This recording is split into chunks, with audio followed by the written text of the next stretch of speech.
Of people fouling out, let's talk about Richaun Holmes. 16 minutes for him tonight. He was ejected. Or, sorry, didn't foul out. He was ejected. He was close to fouling out, though. Yeah, ejected in the third quarter. 12 points for him, 6 rebounds, an assist.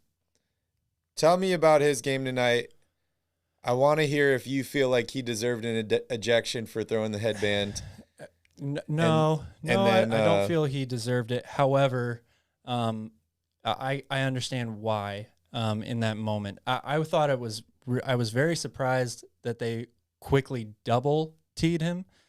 Usually in those situations, you'll see a guy get one technical foul and the refs will give him a chance to cool off. But the throwing the headband into the stands, I guess that was the final straw. You know, it's tough. Richaun obviously is a very emotional player, and there's a lot of good that comes with that. I certainly sympathize with him. I used to be an extremely emotional player. Quick side story: I played a preseason exhibition game in Sacramento at Florin High School once. I think it was my junior or senior year. And I turn the ball over. I get taken out of the game. It's early in the first half, and I'm furious at myself. Little backstory, I have a black belt in Kempo martial arts, so I got taken out of the game. I walked down the sideline, and I don't know what came over me. I just did it without even thinking. I ran and did a flying sidekick into the wall of the gym. You could hear it, and thankfully there weren't that many people there because it was an exhibition game, so not a lot of people saw it. But because of that, you could just hear this boom, thud echo throughout the gym.